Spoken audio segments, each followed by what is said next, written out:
umagang kay ganda. Manila, Pilipinas. Yun. Time check is alas 6 ng umaga.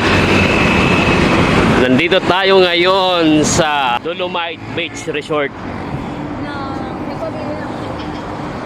Yan.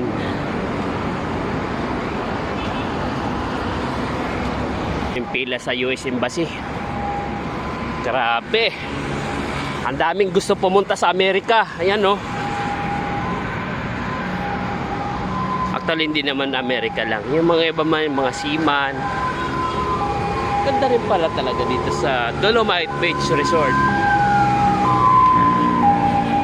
Yun. Try natin sa baba.